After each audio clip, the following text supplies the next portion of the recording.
살아가면서 우리가 느끼는 것 가운데 하나는 세상에 이런 그 어느 것 하나도 만만한 것이 하나도 없다. 그런 생각을 많이 아마 가지게 될 겁니다. 내가 경험을 가지고 살아도 그 경험조차도 그 똑같은 상황 속에 있을 때의 경험이기 때문에 또 다른 환경이 주어지면 그 경험은 사실 의미 없는 경험으로 끝날 가능성이 많기 때문에 그렇습니다. 우리가 무슨 일을 시작하든지 일을 시작할 때는 뭐 큰 기대를 갖고 일을 시작하지 않겠어요? 뭐 사업을 하신 분들이라든지 그러면 그런 기대를 갖고 시작했는데 막상 뚜껑을 열고 시작을 하고 보면 그것이 만만치 않게 어려움으로 다가오는 경우들을 아마 많이 경험하게 될 것입니다. 세상의 일이 내가 계획하고 생각하는 대로만 잘 될 수 있다면 얼마나 좋을까. 비록 힘들고 어려워도 내가 수고한 대가대로 얻을 수만 있다면 얼마나 좋을까. 그런데 실제로 우리가 살아가는 세상을 보면 성실하게 잘 사는 사람들은 어렵고 힘든 일을 당하기도 하고, 불성실하게 그저 대충대충 사는 사람들은 갑자기 일확천금을 얻어서 떵떵거리고 사는 모습을 바라볼 때 이렇게 세상은 왜 이렇게 불합리한가, 막 그런 생각을 가질 겁니다. 그래서 오래전에 나온 영화이긴 합니다만은 행복이란 성적순이 아니다, 뭐 이런 얘기가 있습니다. 그 말이 긍정적인 말일 수 있습니다. 그렇죠. 꼭 어떻게 성적순으로만 행복하다고 한다면 어떻게 태어남에서부터 천례적으로 그렇게 어려운 환경 가운데 있는 나는 어떻게 행복할 수 있겠는가. 그래서 뭐 도전하고 싶은 마음도 없겠지만, 그러나 이 행복이 성적순이 아니라는 말은 어떻게 생각하면 세상이 그만큼 불확실하고 불합리한 세상이라는 증거이기도 한 것입니다. 여러분, 행복은 성적순이어야 됩니다. 이게 순리입니다. 그죠? 열심히 공부하는 사람은 공부한 만큼의 어떤 혜택을 누리고 살아야 되는 거고, 땀 흘려 수고했던 사람들은 수고한 것만큼 인정을 받고 살아야 하는 것이 당연한 세상입니다. 그런데 우리가 사는 세상은 그렇게 성적대로 되는 것보다는 지연, 학연, 혈연 이런 관계로 맺어져서 그거에 없는 사람들은 노력해도 그게 잘 되지 않는단 말이죠. 그러다 보니까 사람들이 권력이 있고 힘 있는 사람에게 줄 서게 되고, 그리고 부정한 방법으로 청탁하게 되는 일들이 생기게 되는 것이 아닌가 생각합니다. 또 이런 인간적인 노력도 전혀 통하지 않을 때 사람이 할 수 있는 일은 역시 신을 찾는 노력이 또 있지 않을까, 그런 생각해요. 내가 신의 존재를 내가 모르고 살았던 사람이랄지라도 고통을 당하고 어떤 위험한 상황이 다가올 때 그 속에서 자동적으로 뱉어지는 말은 오 하나님이여 라고 하는 말이 우리에게서 나오는 일들이 바로 인간의 그런 궁색한 그런 삶에 대한 그 처방책으로 하나님을 찾고자 하는 그런 마음들이 있지 않나 생각합니다. 근데 그 신을 찾는 방식이 어떤 사람은 짐승을 바치기도 하고, 어떤 사람은 곡식을 바치기도 하고, 어떤 사람은 맹태 말린 것을 대문짝에다 가로질러 놓는 사람도 있고, 또 어떤 사람은 돼지 머리를 바치기도 하고, 그것도 없는 사람은 냉수라도 써놓고 손을 빌어서 자기의 소원을 바라는 그런 사람들이 있습니다. 그러나 이런 모든 과정 속에 빠질 수 없는 한 가지가 있다면 그것은 정성을 들이는 것이 아닌가, 그런 생각을 합니다. 그래서 우리말에 지성이면 감천이다. 내가 정말 지성을 다해서 어떤 그 행동을 하면 하늘이 감동을 받는다, 뭐 그런 의미로 사람들이 정성이라는 말을 대단히 중요하게 생각합니다. 어떤 일을 했을 때 내가 깔끔하게 일을 처리하지 못해도 내가 정성을 다하면 그 정성을 봐서 눈 감아주고 또 그렇게 생각해 주는 경우도 있을 수 있습니다. 우리 한국은, 저는 잘 기업에 대해서 잘 모르지만 우리 한국은 이 벤처 기업 하기가 그렇게 몹시 까다로운 그런 기반이 되어 있는 나라라고 저는 알고 있습니다. 대기업 중심으로 나라가 운영되고 기업이 운영되다 보니까 이런 중소나 이런 벤처 이런 기업들은 상당히 어려움이 많습니다. 특별히 벤처 기업의 특징이라고 하는 것은 어떤 그 새로운 기술을 개발해내는 일 아닙니까? 그래서 개발한 기술을 만들어내도 우리 사회가 그것을 인정해주지 않기 때문에 아무 쓸모없는 결과가 되어지는 경우가 많다는 얘기죠. 그래서 개발한 기술로 사업을 한번 해보려고 해도 상대 기업이 그것을 받고 인정을 해줘야 그것 가지고 뭔가 한번 실시를 해보는데, 아예 문턱부터 아무리 훌륭한 기술이 있어도 문턱부터 이거는 경험이 없다, 혹은 이거는 실적이 없어서 안 된다, 뭐 이런 이유 때문에 결국 명함도 내밀지 못하고 보이콧 당하는 경우들이 들어 있습니다. 그래서 이럴 때 이제 좀 어떤 경영적인 차원에서 좀 이런 마음을 갖고 있는 사람들은 기술 갖고는 안 되잖아요. 그러니까 어쨌든 상대를 좀 마음을 녹여야 이 문제가 되겠다. 그래가지고 끈질기게 그에게 찾아가서 부탁하고 또 부탁하고 또 찾아가고, 그래서 나중에 그 상대 기업이 너가 찾아오는 정성을 봐서 내가 한번 해보겠다, 이제 그런 식으로 받아들여지는 경우들이 아마 거의 많이 있는 것 같습니다. 그래서 세상의 모든 일은 안 되는 것도 정성을 들이고 최선을 다해서 나름대로 이렇게 노력을 하면 그래도 그거 봐서 인정상 또 인정해 주는 그런 경우도 있다고 생각합니다. 그러나 이런 열심과 이런 성의 이런 것 갖고 통하지 않는 것이 한 가지가 있어요. 그것이 뭐냐면 구원에 관한 문제입니다. 이건 절대 인간의 노력 가지고 될 수 없는 문제입니다. 물론 하나님의 자녀들에게 신앙생활하는 과정에 우리의 열정과 성의는 필요해요. 내가 하나님을 닮아가고 신앙이 영적으로 성숙하게 가는데 무엇보다 열심과 정성이 필요할 것 아니겠습니까? 예배를 드릴 때도 그러고 기도할 때도 그러고 우리가 전도할 때도 그러고 봉사할 때도 그러고 우리에게 정성과 열심은 반드시 신앙생활 과정에 필요한 겁니다. 그래야 그 정도의 열심을 가져야 우리의 신앙이 성숙하고 또 그리스도를 닮아가는 일에 큰 도움이 될 것입니다. 그러나 이러한 것들이 우리가 닮아가고 또 어떤 우리 인간의 나름대로 또 목표를 세워서 나가는 일에는 필요한 것인지 모르지만 이 구원의 문제에서만은 인간의 방식을 가지고 아무리 정성을 들이고 노력을 한다 할지라도 하나님은 우리의 정성과 노력을 봐가지고 하나님이 감동돼 가지고 너 예수 안 믿어도 너 열심히 이렇게 노력하는 거 보니까 나 너 구원해 줘야 되겠구나 싶어가지고 하나님이 구원해 주지는 결코 않는다는 얘기예요. 그래서 그 천주교에서 그 캐톨릭에서 나온 교리 가운데 하나가 이제 그 중간설이라고 하는 것이 나왔던 이유가 뭐냐면 예수는 안 믿었는데 너무 사람이 착하고 정말 저 사람 지옥 보내기 너무 아까운 사람이 있어요. 그래서 얼마 정도 한번 지켜보자 그래가지고 지옥도 천국도 아닌 곳에 보내놨다가 나중에 하나님이 생각을 한번 해보고 그리고 또 후에 후손들이 이 조상을 위해서 열심히 뭔가 착한 일도 많이 하고 그러면 그것 봐갖고 점수 플러스 몇 점 그래갖고 천국 보내주는 뭐 그런 식의 논리로 성경은 절대 얘기하지 않고 있다는 사실을 여러분 알아야 할 것입니다. 그러면 이 종교적인 이러한 최종 카드라고 말하는 이런 문제 자체가 인간의 노력이 구원에 있어서 전혀 소용없는 일이라고 한다면 지금 하나님을 알지 못하는 사람들에게는 도대체 어떻게 구원을 받을 수 있겠는가 하는 문제에 우리는 부딪힐 수 있는 경우라고 생각합니다. 그러나 저는 여기서 단언하여 말씀드립니다. 인간의 방법으로는 절대 구원에 이를 수가 없습니다. 어떤 노력을 기해도 어떤 종교적인 행위를 가져도 절대 그것은 구원이 이룰 수가 없습니다. 그래서 요한복음은 이 문제를 우리에게 말씀해 주시면서 그 하나님의 방법을 우리에게 계시하고 있습니다. 인간 스스로는 하나님을 찾을 만한 능력이 없기 때문에 인간이 할 수 있도록 하나님께서 우리의 눈높이에 그 문제를 낮춰서 우리에게 해답을 주셨다는 사실이에요. 여러분 그 눈높이 교육이라고 하는 것이 뭡니까?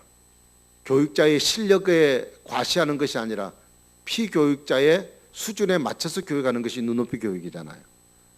내가 대학을 졸업해서 아이들에게 공부를 가르치는데 내가 대학생의 실력에서 초등학생들을 가르칠 때 그 방식으로 애들을 가르치다가는 다 장난질하거나 다 잠자버립니다. 왜냐하면 알아듣지 못하니까. 내가 대학생이라 할지라도 대학을 졸업했을지라도 아이들을 가르칠 때는 그 아이들의 수준에 맞춰서 그들의 용어로 그들이 알아듣기 쉽게 이야기를 해줘야 그래야 그 아이들이 듣고 이해를 하게 되는 것입니다. 그래서 하나님께서는 우리 인간이 스스로 하나님을 알 수가 없기 때문에 우리 수준에 맞춰서 알아듣게 하시려고 하나님의 그분의 존재 자체가 말씀으로 우리 가운데 계셨다는 것을 우리는 아셔야 됩니다. 그래서 하나님은 말씀이라고 하는 이유가 우리의 방식, 그러니까 우리의 수준에 맞춰서 하나님 자신을 나타내고 보이시기 위하여 하나님은 말씀으로서의 존재를 가지고 계십니다. 제가 컴퓨터를 하나 구입했다고 생각합시다. 신제품이 나온 컴퓨터를 하나 구입을 했습니다. 근데 새로운 어떤 그 작동 방법이 돼가지고 제가 그걸 잘 몰라서 아무리 두드리고 옛날 구식 방법을 해도 이게 컴퓨터가 안 되는 거예요. 그래서 너무 답답해서 이 고장난 거 아니야, 이 비싸게 주고 사가지고 이게 왜 이렇게 만들어놨나 싶어서 이제 AS 센터에다 전화를 해서 내가 이 컴퓨터를 이렇게 하려는데 안 된다. 왜 이러냐 하고 물었더니 그 이제 상담원이 기술자를 바꿔줘서 상담을 했어요. 그러면서 이거는 이런 겁니다. 그래서 이거 할 때는 이렇게 하시고 저렇게 하시고 이렇게 뭐 생기면 이런 식으로 부팅하시고 이렇게 쭉쭉 얘기를 해요. 간단한, 나는 용어도 안 통하고 새로운 얘기, 새로운 어떤 말을 하는데 그 말이 나는 전혀 가보지 않은 세계이기 때문에 알 수가 없어요. 아주 그 사람이 상세하게 얘기해 주는데 나는 무슨 말 한지도 하나도 모르겠어요. 여러분, 사람의 말도 이렇게 서로 전화상으로 우리가 그 말을 알아들을 수가 없는 겁니다. 그 실물을 앞에 놓고 전시하면서 이걸 설명 듣게 알아듣게 이렇게 다 얘기를 해주면 되는 것인데 보이지 않는 것을 상대방에게 사실인 것처럼 얘기해 주는 것처럼 어렵고 그것을 이해하기란 쉽지 않는 겁니다. 자, 이렇게 바라볼 때 우리는 하나님을 볼 수 없습니다. 하나님은 신이기 때문에 우리의 육안을 가진 인간은 신이신 존재를 바라볼 수 없습니다. 자, 그러면 이 하나님에 대해서 우리가 어떻게 이해할 수 있을 것인가? 하나님을 설명할 만한 이 세상에는 단어조차도 없는 거고, 그래서 아무리 이야기를 해도 알지 못해요. 인간의 이성적인 수준에 맞게 하나님께서 우리를 설명할 수 있는 방법이 없어요. 그래서 요한복음 14장에 보니까 빌립이라는 사람이 나옵니다. 예수님에 대한 하나님의 나라, 하나님에 대한 얘기를 많이 들었어요. 그런데 이해가 안 되는 거예요.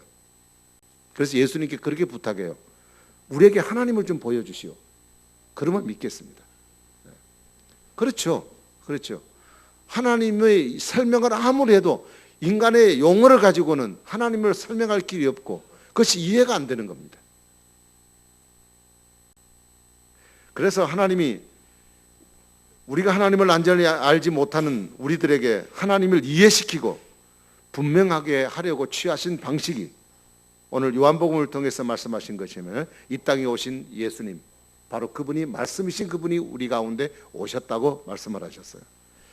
여러분, 우리가 보통 예수님을 말할 때 예수님 하나님으로 얘기합니다. 하나님은 성부, 성자, 성령 삼위 하나님이 계십니다. 그 중에 예수님이 속한 부분은 성자 예수님으로 우리가 이해하고 있습니다. 그러나 태초부터 예수님은 말씀으로 계셨고 천지도 말씀으로 창조하셨던 그 하나님이 바로 이 땅에 오신 예수 그리스도라는 사실을 성경은 말씀하고 있어요. 그래서 본문은 예수님을 뭐라고 그러냐? 말씀의 실체라고 얘기합니다.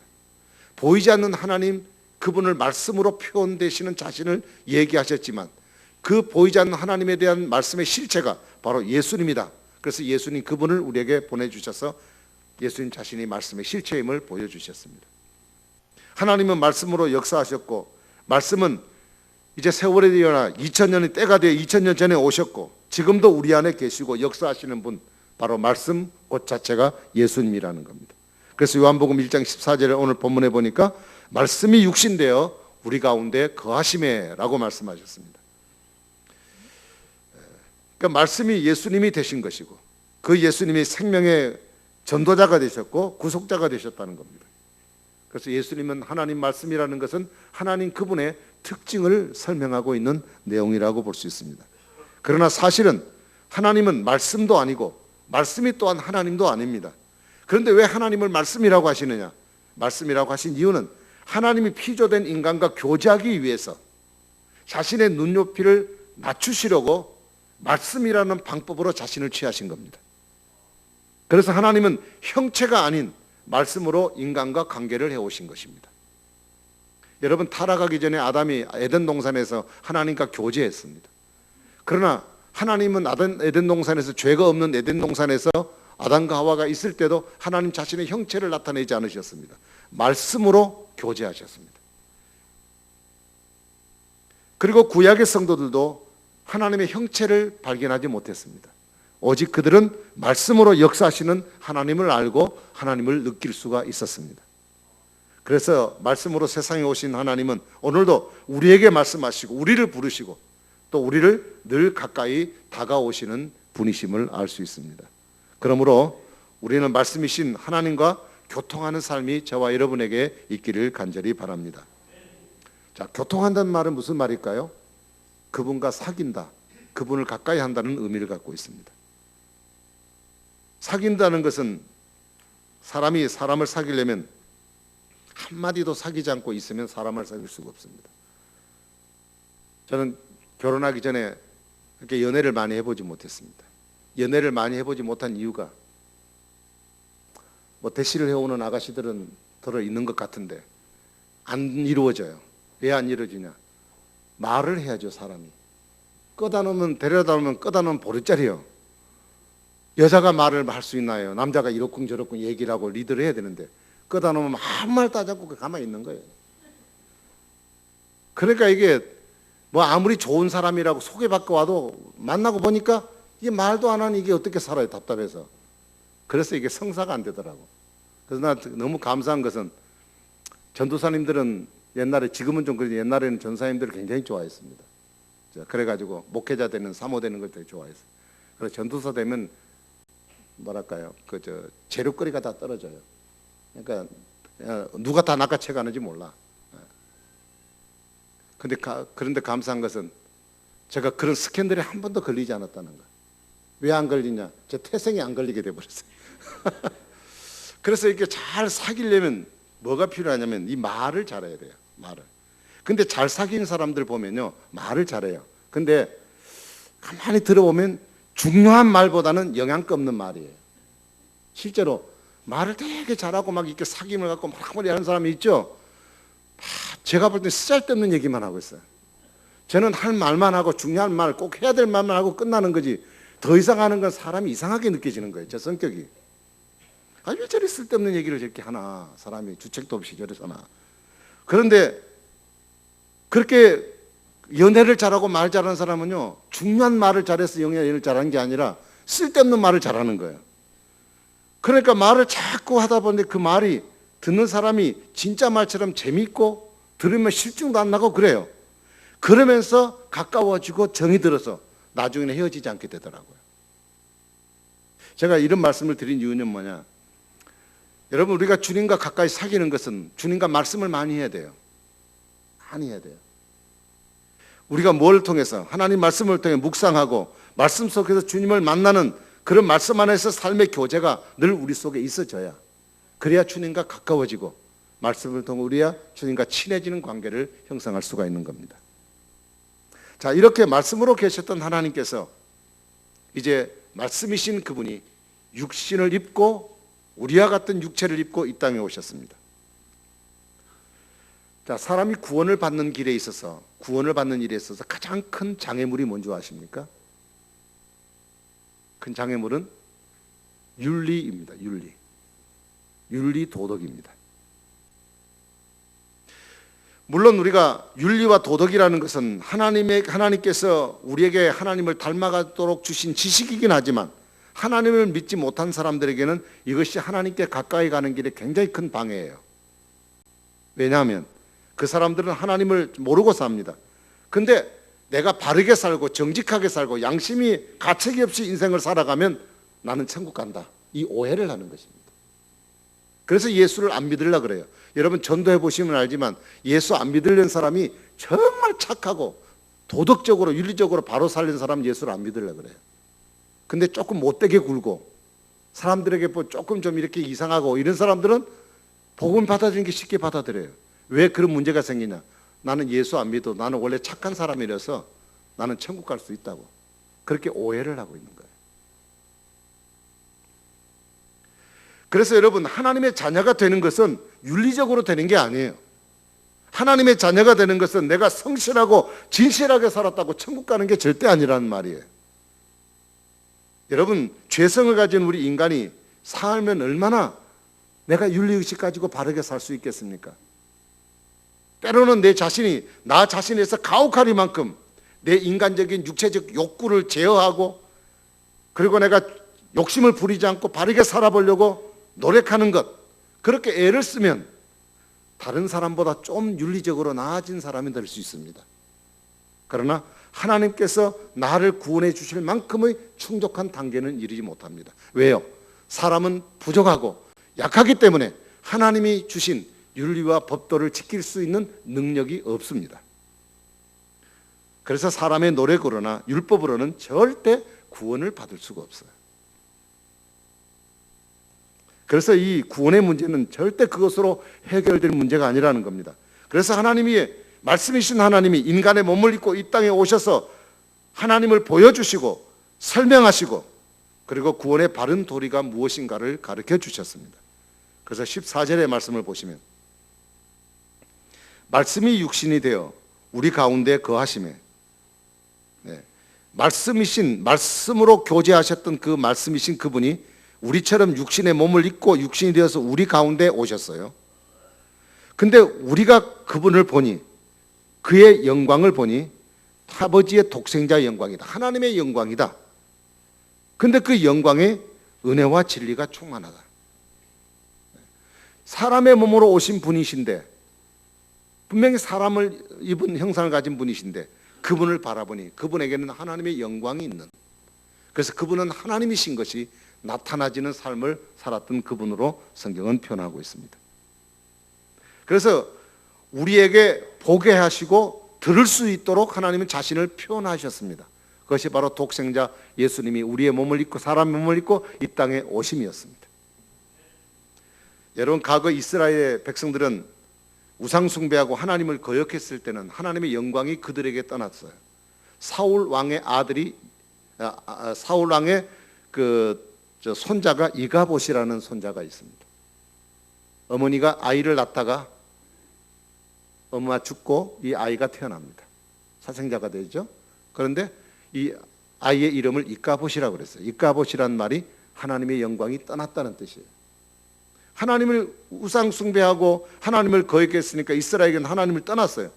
그러나 이제는 그 하나님이 말씀으로 역사하시고 함께 하셨던 그 주님의 영광이 육신의 몸을 입고 우리 가운데 오셨기 때문에, 우리와 함께하고 계시기 때문에 우리는 감사하고 기쁨으로 하나님께 예배하는 것이 당연하다는 것입니다. 자, 그러면 예수님이 육신의 방식을 취하시고 이 땅에 오신 이유가 뭔가? 요한복음 10장 20장 31절에 보면, 오직 이것을 기록하면 너희로 예수님께서 하나님의 아들 그리스도이심을 믿게 하려 하며 또 너희로 믿고 그 아들을, 그 이름을 힘입어 생명을 얻게 하려는 것이다, 그렇게 말씀하셨어요. 그러니까 인간의 정성과 열심 가지고는 구원을 받을 수가 없기 때문에 하나님을 소개함으로 구원받을 수 있는 길을 열어주셨다는 겁니다. 이것이 바로 예수님이 이 땅에 육신의 몸을 입고 오신 이유라고 말씀하셨어요. 그러므로 말씀으로 계셨던 하나님께서 육신의 몸을 입고 이 땅에 오신 그 예수 그리스도, 그분을 영접하지 않는 사람에게는 누구에도 구원을 이룰 수가 없다. 그래서 12절에 이렇게 선언하고 있습니다. 영접하는 자, 곧 그 이름을 믿는 자들에게는 하나님의 자녀가 되는 권세를 주셨다. 하나님의 자녀가 되는 길은 우리의 노력과 의지와 우리의 열성을 가지고 되는 것이 아니라, 우리의 윤리적인 지식을 갖고 되는 것이 아니라 예수를 믿고 영접해야, 하나님의 말씀이신 그분이 우리 가운데 오신 그분이 우리를 위해서 영생을 얻게 하신 구세주로 오신 그 사실을 내가 믿음으로 받고 영접할 때 바로 그것 과정을 통하여 구원을 받는다고 말씀하십니다. 자, 이 사실을 잘 깨닫게 해주시기 위해서는 본문은 빛이라고 하는, 라이트라고 하는 빛을 우리에게 비유로 말씀하셨습니다. 이 빛이 의미하는 것은 세상을 밝히는 것, 생명을 살리는 일, 그런 의미죠. 여러분, 빛이 없으면 세상에 어떤 생명체도 존재할 수가 없습니다. 세상에는 빛이 있기 때문에 빛을 받아서 생명체가 사는 것입니다. 사실 우리 인류의 발전은 그렇게 오래되지 않았습니다. 100년 조금 넘었지만 그 근간에 되어진 일입니다. 여러분, 바둑을 잘 뜨신 분 아시겠지만 알파고 요즘에, 그래서 갑자기 생긴 이제 또 그 용어가 제일 부자로 사는 강남에 사는 사람들이 자녀들 제일 보내고 싶은 고등학교가 어느 고등학교인가? 그냥 알파고등학교. 갑자기 알파고등학교가 떴습니다. 예. 알파고라고 하는 그 사람이 만든 이 컴퓨터로 이렇게 프로그램을 만들었잖아요. 바둑에 대한 프로그램을 만들었잖아요. 근데 그것이 이세돌이라고 하는 세계 제1인자하고 붙었는데 3번 다 이겨버렸어요. 사람이 만든 프로그램이 사람을 이겨버렸어요. 그래가지고 이거는 대변하다 뭐 이렇게 얘기를 합니다. 어쨌든 이런 그 전기 발전이 되어지는 것은 결국 이 전기 발명이 이 발전의 근간이 되었다는 얘기죠. 그래서 이 전기가 생김으로 인류의 이런 공간의 어두움을 다 몰아냈습니다만은 그러나 영원한 어두움은 몰아내지 못했습니다. 죄악으로 인해서 어두워진 세상의 눈은 어디에 길이 있고 어디가 진리가 있고 어디에 생명이 있는지 알지 못합니다. 여러분, 빛이라고 하는 것은, 이 빛이라고 하는 것은 눈이 밝은 사람, 눈이 떠서 세상을 볼 수 있는 사람에게만 필요하지 눈 감아 있는 시각장애인에게는 빛은 아무 소용이 없습니다. 그래서 빛이 세상에 왔어도 사람들은 그 빛을 알지 못해요. 왜요? 영적인 맹인이기 때문에. 그래서 영접하지도 않았어요. 그런데 여러분, 빛으로 오신 예수 그리스도, 그분은 세상의 빛과 다르다고 하셨습니다. 세상의 빛은 눈이 있는 사람에게 필요하지만 하나님이 비춰주시는 이 빛은 시각장애인도 눈을 뜨게 하고, 그리고 청각장애인도 들을 수 있는 귀를 주실 수 있는 능력을 하나님이 주시는 것입니다. 그래서 여러분, 송명희 시인이 하나님은 공평하시다는 그 내용 가운데 나 자신은 남이 가지고 있는 재물도 없고 지식도 없고 나에게는 건강도 없지만, 이 송명희 시인이란 잘 아시죠? 네, 그 전신마비 된 사람이죠. 네, 나 가진 것 아무것도 없다. 그러나 남이 보지 못한 것 나는 보았고, 남이 듣지 못한 음성을 들었고, 남이 받지 못한 것 받았고, 남이 모르는 것을 하나님이 나를 깨닫게 해주셨으니 하나님은 너무 공평하시다. 그렇게 고백을 했어요. 네. 그러니까 태어나면서 평생 보지도 듣지도 못하고 살아왔던 그가 하나님의 말씀을 통하여, 예수 그리스도를 통하여 사람들이 볼 수 없는 것을 볼 수 있는 눈을 열어주신 이 빛 대신 예수 그리스도, 바로 이 그리스도를 믿을 수 있게, 그래서 그분을 볼 수 있도록 만들어 주시기 위하여 주님은 이 땅에 오신 것입니다. 사랑하신 여러분, 세례요한은 이 사실을 증거하려고 주님보다 앞서서 나왔다고 얘기합니다. 6절 7절에 보니까 하나님께로부터 보낸 신을 받은 사람이 있으니 그의 이름은 요한이라.